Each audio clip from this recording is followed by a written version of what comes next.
शिल्पा शहर की पढ़ी लिखी और होशियार लड़की है, जिसकी शादी उसके पापा के सालों पुराने वादे की वजह से गांव के विकास से हो जाती है। शिल्पा की सास पुराने ख्यालों की होती है। अरे शहर की हो, इसका मतलब ये नहीं कि जो मन आए करोगी। घर के कुछ नियम है जो तुम्हें भी मानने पड़ेंगे। हाँ। मम्मी, मुझे रीति रिवाज से कोई दिक्कत नहीं है, पर ऐसे नियम जिनका कोई मतलब ना बने, वो तो गलत है। हाय, देखो तो। अरे घर आए एक दिन पूरा नहीं हुआ और सास से जुबान लड़ाना भी शुरू। नई हो, बहू हो, अपनी हद में रहना सीख लो। हाँ। इतने में विकास भी वहां आ जाता है। माँ, मुझे लगता है शिल्पा को घर रहने की जगह दुकान चलना चाहिए। इसकी नई चीजों की समझ और सोच हमारे बिजनेस के लिए बहुत अच्छी रहेगी। बेटे की बात सुनकर माँ को बहुत गुस्सा आ जाता है। अच्छा, और बीवी के आते ही तेरे तो सुर बदल गए। अगर ये दुकान जाने लगी तो गांव में क्या इज्जत रह जाएगी हमारी है? लोग क्या कहेंगे? ये कहीं नहीं जाएंगे बस। हाँ। माँ के आगे और कुछ बोले बिना विकास वहां से चला जाता है और सास शिल्पा को घर के कामों में लगा देती है।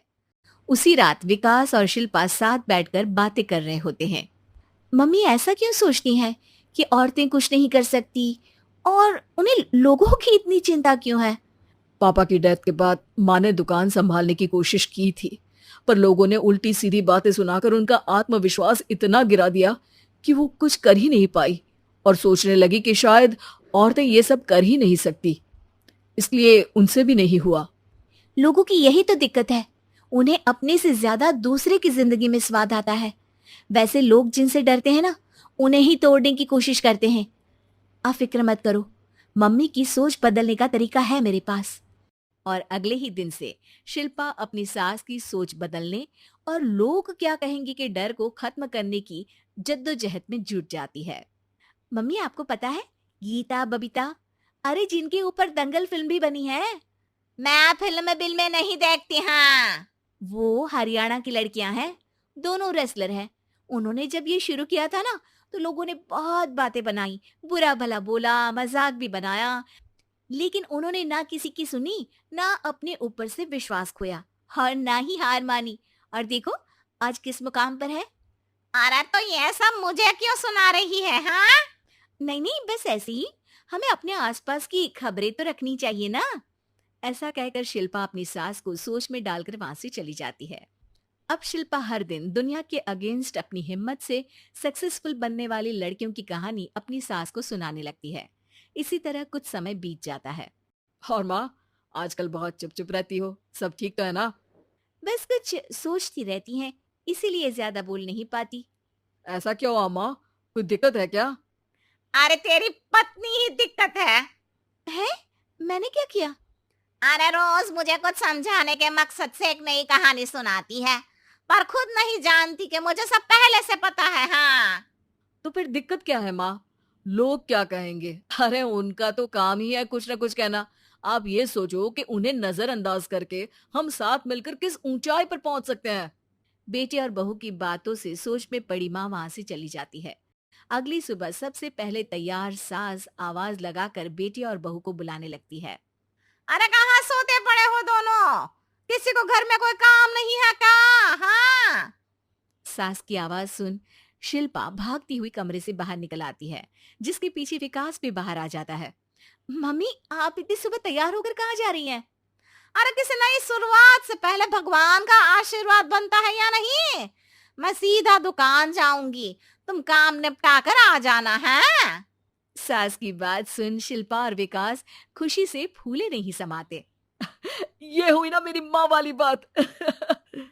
पूरा परिवार मिलकर दुकान पर काम करने लगता है, जिसमें विकास और उसकी माँ दुकान संभालते हैं, तो शिल्पा काम को ऑनलाइन डाल शहर और इंटरनेट का काम संभालने लगती है, जिसे देख गांव में लोगों के बीच गॉसिप शुरू होते देर नहीं लगती। और क्या विकास भाई, अकेले काम संभल नहीं रहा था तो नौकर रख लेते। और तो को यहाँ लाने की क्या जरूरत थी? इन्हें घर में जो काम बोलो वो तो सही से करती नहीं, यहाँ आकर तो तुम्हें डुबा ही देंगी। अरे भाई साहब, अगर आपके घर की औरतें सही से काम नहीं करती ना, तो हमें उससे कोई लेना देना नहीं। यहाँ आपकी पंचायत के लिए किसी के पास समय नहीं है। हाँ। करारा जवाब सुन बातें सुनाने आए लोग मुंह लटकाए उल्टे पैर वापस चले जाते हैं। वाह मम्मी, ये तो अब दोबारा कभी भूल कर भी यहाँ नहीं आएंगे। I am so proud of you. अरे बहुत हुआ, हाँ काम पर लगो चलो। तीनों आपस में काम बांटकर अपने अपने काम पर लग जाते हैं। इसी तरह दिन दिनों के साथ महीने बीतते हैं, जिसमें शिल्पा की पढ़ाई, विकास की मार्केट स्किल और सास की फाइनेंशियल मैनेजमेंट से उनकी दुकान बहुत अच्छा बड़ा बिजनेस बन जाता है, जो गांव के साथ साथ शहर में भी अच्छा खासा मशहूर हो जाता है। अरे सच ही कहते थे तुम दोनों, लोगों का तो काम ही होता है कहना। अब हमें सुनना है या नजरअंदाज करना है, वो तो हमारे ऊपर है। हाँ। आपकी शुरुआत में गालियां और आसमान छूने पर तालियां, ऐसे लोगों का तो काम ही है पलटना। इनकी बातों से हमें कभी अपनी राह बदलनी नहीं चाहिए, बल्कि अगर बातें बन रही है तो समझ जाओ कि रास्ता सही है।